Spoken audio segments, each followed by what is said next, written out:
Tonight, the city of Los Angeles remains on edge.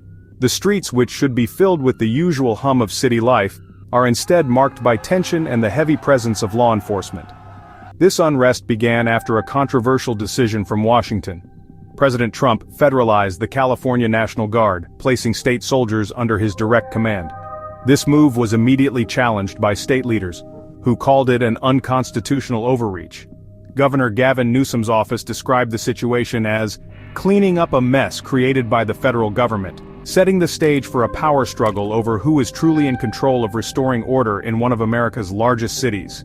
The response on the ground is now a complicated tapestry of different forces. On one hand, you have the federally controlled National Guard. According to official reports, just over 300 of these soldiers are currently deployed in Los Angeles. On the other hand, a much larger state and local force has been mobilized. Governor Newsom has surged California's own resources, bringing in hundreds of additional officers to the city. This includes specialized teams from the California Highway Patrol and officers from neighboring counties like Orange and San Bernardino, all part of a massive mutual aid effort to bolster the Los Angeles Police Department and the LA Sheriff's Department. This division of command has created a complex and potentially volatile situation for everyone involved. The presence of both federalized troops and state-led police forces raises serious questions about coordination and strategy. Who gives the orders? Who is accountable when things go wrong? For the citizens of Los Angeles and for the protesters on the streets, the mix of uniforms can be confusing. It is a visual representation of the political battle being waged between the state capitol in Sacramento and the White House. The goal for all, they say, is to restore peace, but their methods and the authority behind them are worlds apart.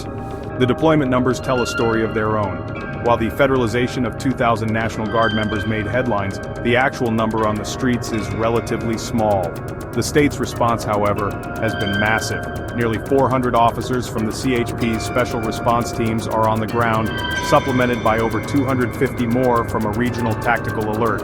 Add to that the more than 400 officers from mutual aid agreements and the LA Sheriff's Department, and it becomes clear that California is determined to manage this crisis with its own personnel, presenting a united front of local control against what it sees as federal intrusion.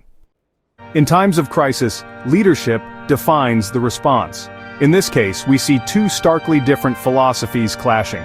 President Trump has advocated for a message of overwhelming force. He has made statements suggesting that any sign of disrespect towards law enforcement should be met with a swift and powerful reaction. The core of this idea is that a hardline approach is necessary to deter lawlessness and protect officers. A phrase summarizing this viewpoint has circulated: "If they spit, we will hit." This approach prioritizes order above all else and sends a clear signal that any acts of aggression, no matter how small, will not be tolerated and will be met with greater force. On the other side is Governor Gavin Newsom. His administration has called for a more measured and professional approach. The official statements from California have consistently emphasized coordination, de-escalation, and a clear distinction between peaceful protesters and those engaging in criminal acts. The governor's strategy relies on surging a large number of highly trained officers to maintain order, but with a focus on professionalism. The message from Sacramento is not about hitting back harder, but about managing the situation with a calm, resolute, and unified front to protect public safety and the rights of peaceful assembly. This fundamental disagreement in approach is at the heart of the conflict. President Trump's philosophy is rooted in the idea that projecting strength prevents chaos. By promising a tough response, the goal is to make potential rioters think twice before crossing a line. It is a strategy of deterrence through intimidation. Supporters of this view argue that it is the quickest way to end violence and re-establish the rule of law, ensuring that law enforcement officers are respected and can do their jobs without fear of being assaulted. They believe that any sign of weakness will only embolden those looking to cause destruction. Governor Newsom's approach, however, is built on the belief that a heavy-handed response can make a bad situation worse. State officials argue that escalating force can turn peaceful protesters into rioters and deepen the divide between the community and law enforcement.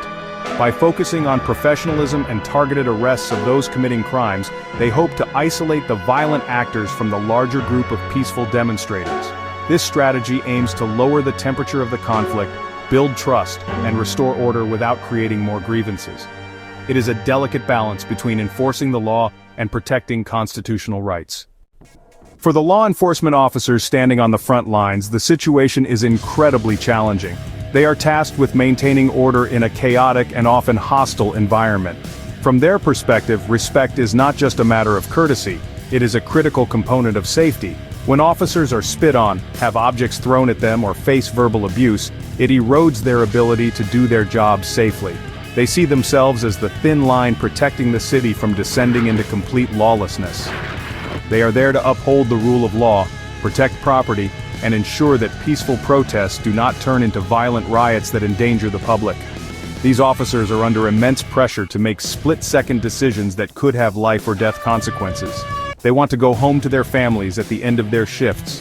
When they call for order, they are asking for compliance to ensure that no one gets hurt, including the protesters themselves.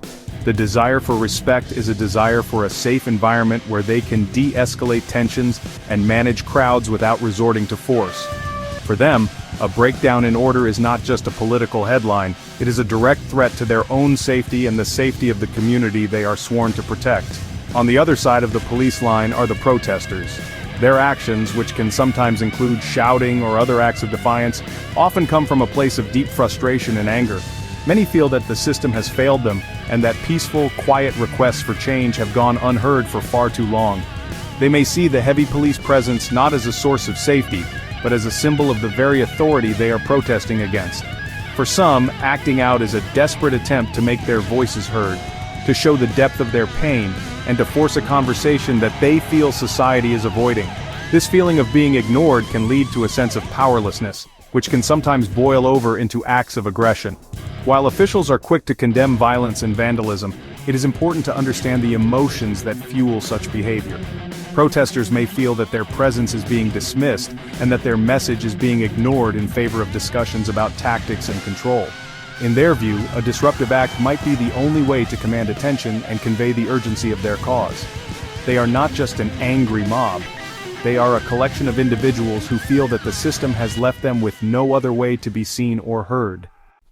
As officials work to bring calm back to the city, their focus remains on separating peaceful protest from criminal activity. Governor Newsom and Los Angeles Mayor Karen Bass have been clear that the state will protect First Amendment rights. However, they have also drawn a firm line against violence.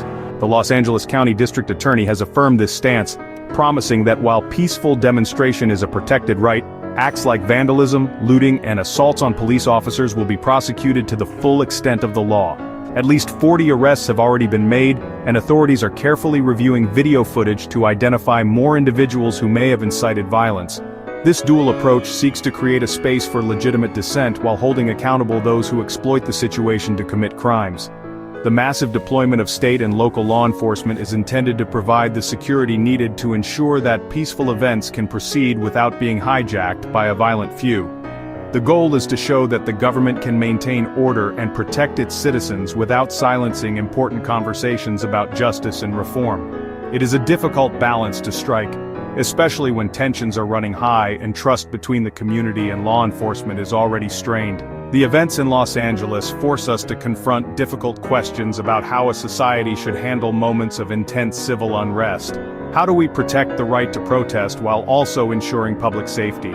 Is a hard-line, zero-tolerance policy the most effective way to deter violence, or does a more measured, professional response stand a better chance of de-escalating a crisis?